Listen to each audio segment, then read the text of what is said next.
Okay, so today we're diving into some fascinating ideas about wealth and what makes it tick.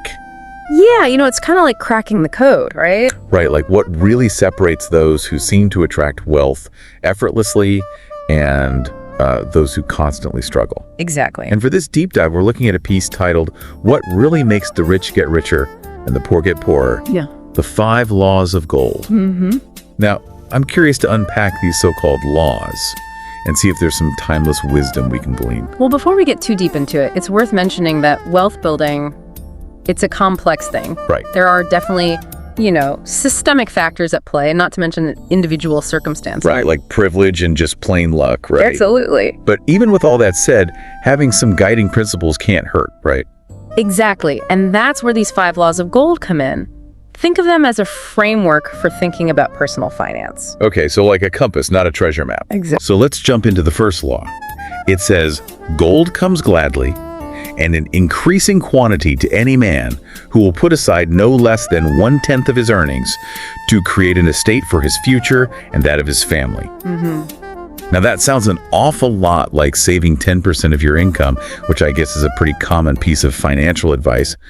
But what about this whole estate thing? What does that even mean in today's world? Yeah, some of the language can feel a little old-fashioned. Yeah. But in essence, think of estate as your overall financial foundation. Okay. It encompasses everything, really. Savings, investments, assets, the security that you're building. Okay, so it's not just about owning a mansion with sprawling ground. Right, exactly. It's more about building a secure financial future. Precisely. And this emphasis on saving 10%, it seems to be all about building a habit of consistency. Right. Even if you're starting small, putting aside that money for your future self, that's what matters. Absolutely. It's that discipline that really adds up over time. I can see how that makes sense. It's like you're paying yourself first. Exactly. Before you even think about spending, you're setting aside that 10%. Yeah, like planting a seed that will grow into something much bigger.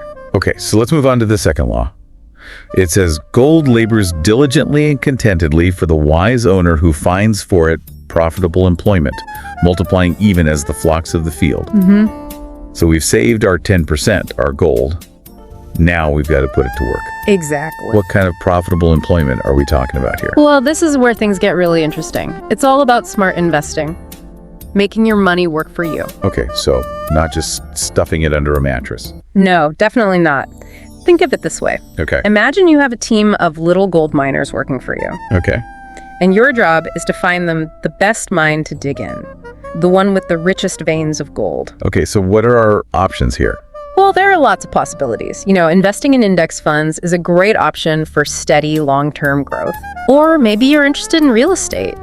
Or you could even start a side hustle that leverages your unique skills. No, that's a good point. It doesn't just have to be traditional investments. Exactly. So how do we choose the right mine? The third law seems to address that. Gold clings to the protection of the cautious owner who invests it under the advice of men wise in its handling. So we're talking about getting advice from people who know what they're doing. Right. Think of it like having a guide.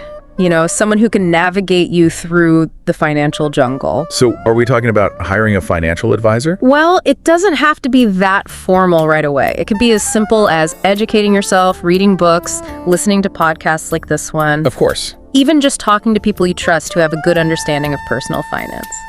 So it's about seeking out wisdom wherever you can find it. But what about knowing when not to invest? The fourth law gives a warning. Gold slips away from the man who invests it in businesses or purposes with which he is not familiar or which are not approved by those skilled in its keep. So is this where FOMO, the fear of missing out, comes into play? Absolutely. That's a big one. This law is all about doing your homework and staying within your circle of competence. What does that mean? Well, before you jump into any investment, you need to understand the risks involved. Right. The potential downsides. It's like that old saying, if it sounds too good to be true, it probably is. So don't let the excitement of a hot tip cloud your judgment. Exactly. Speaking of things that sound too good to be true, the fifth law warns about get-rich-quick schemes. Gold flees the man who would get rich by a get-rich-quick scheme, or who trusts it to the hands of tricksters and schemers. What are some common red flags our listeners should be aware of? That's a great question. One thing to watch out for is promises of unrealistic returns. Right, like turn $100 into $1,000 overnight. Yeah, exactly.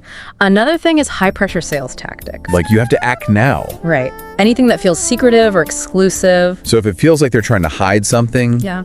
run. Exactly. Okay, so taking a step back and looking at all 5 of these laws of gold, what's the overarching message here? Well, I think it's that building wealth is a journey. Right.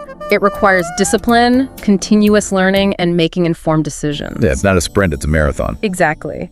And these laws, they aren't shortcuts. Right. They're about building a solid foundation for long-term success. So it's not just about getting rich quick, it's about creating a secure future. Exactly. So if you could only choose one of these laws to focus on, which one speaks to you the most? And for everyone listening, I think it's important to remember that this is just the beginning of your journey. What other resources are you going to explore on your path to financial well-being?